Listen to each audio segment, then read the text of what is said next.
Hi, my name is Nico Willemse. I'm from Namibia, and I'm the team leader for energy and environment at UNDP, and also directly overseeing this project on behalf of the UNDP Namibia. So, Nico, could you just talk a little bit about the background to this project? Yes, Dorothy, this project actually emanated from a previous COP that was held in 2005, and that's where civil society in Africa actually came together as a critical mass and raised their voices about, the concerns with land use and also land management, particularly, with the interest in the development of mining in Africa to boost income and growth. So that's really where it started. And I think the Open Society across Africa then was very instrumental to try and sort of package the ideas from groups of people, interest groups, and to try and take it further. So I would say that's pretty much where the seed was planted, in a sense. Okay. Yes. And so, can you talk a little bit about the process from there once it came together? So once it comes together, once we agree about what we want to achieve and sort of have an idea of the key issues we want to address, then an initial pitch was made to the Global Environment Facility. This is usually in a short concept note that they call a project identification form.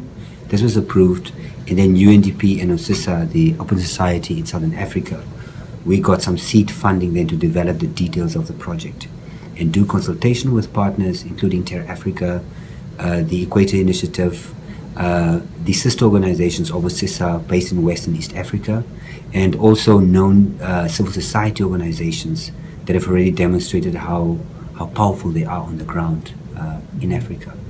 After we have submitted a full project document, it takes a while for GF to review and approve, and then after that, then comes the paperwork to sign agreements with partners. I must also mention that UNOPS has also been a partner in the project, particularly, for disbursement and admin financial matters. Okay, thanks.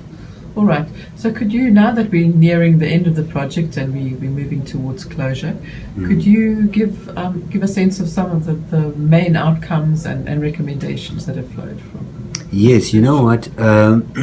Even though the civil society project or tries to, strengthen capacity, it wasn't really the kind of project that hit the ground, to deliver activities on the ground per se. But I think what it did really well was, first of all, it came up with an idea to develop or to establish a permanent coordination mechanism for the entire African continent.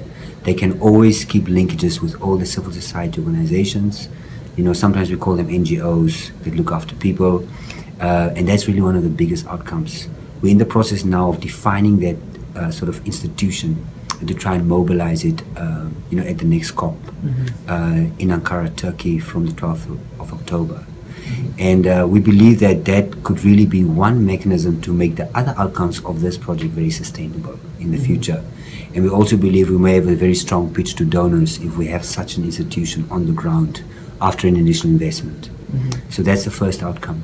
The second outcome that is really also mind-blowing for me is that we actually, in a number of countries, I think 7 or 9 countries, we did country-specific studies on social and environmental accountabilities in the extractive sector. Because mining is such a promising and booming industry in Africa, it was a key issue to look at, in addition to other key issues that entail, climate change and the impacts on land, as well as, land grabs, which is really an unconstitutional thing in most countries. So these outputs on how countries are accountable or not, or whether they comply or not, these really bring the issues up to the surface. Where communities suffer, they are involuntarily relocated with no compensation, and at times, they're also intimidated, and many of them lose access to resources. Many of them lose access to their livelihoods. In one very good example that was raised by Masego, she said that she met this really powerful woman that lives on the ground, that had a piece of land, and she said, if you take away my land, you take away my ability to care for my family, and thereby you take away my dignity. And I don't think we can say it in any other way. So these specific outputs, they raise those issues, and we need to take those outputs further and actually, generate awareness about these issues. Excuse me, not only at our level, but even try and, bring them down to the ground. Then, as a third outcome of the project, I would say we have really empowered civil society organizations in Africa, because I do not know what the number was when we started, but for this Conference of the Parties in October, 15 more CSOs have registered. Wow. So, that's on top of the number that already was there as your baseline, and maybe at the previous UNCCD COP in Namibia. So, that in itself, even though we cannot quantify the impact of that, but at least we know that the voices of the poor, the voices of the marginalized are being raised.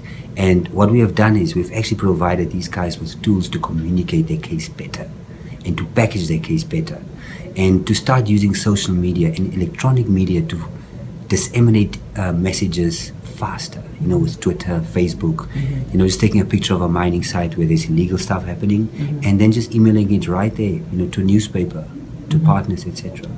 So these are really things that I believe, strengthens our critical mass to fight these unlawful things that come, when it comes to land use and land management and land tenure systems. And for me, that in itself is quite a powerful outcome. Can you just talk a little bit about the coordinating mechanism? So essentially I'm understanding that this would ideally be a mechanism that enables accountability. Yes. And when we talk about accountability, are we talking about government's accountability to the people? I think it goes beyond just government, because private sector is obviously the main driver in our countries for economic development.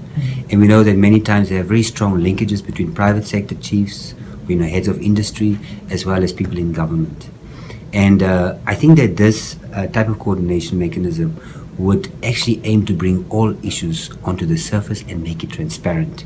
So that's the first thing about this mechanism. The second one is to start holding leadership, both political and business, to actually hold them accountable to decisions they make and the kind of impacts that those decisions have on people.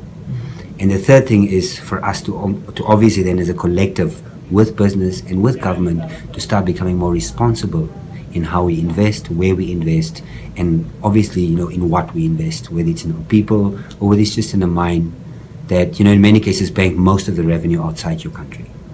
So this is actually what this mechanism will do. It will just always keep that critical mass of Africans that really suffer to have themselves heard, to raise that voice. And then not only that, but really for us as people on the ground to start packaging and really be smart around policy recommendations and start using statistics and numbers to really justify our case. So yes, I really believe that if this mechanism is well resourced, not only in cash but through very smart partnerships and very good networks, we can really go a long distance from today, and maybe hopefully in 10 years time at the next COP coming, we could have a lot more positive things to report on. Thank you very much.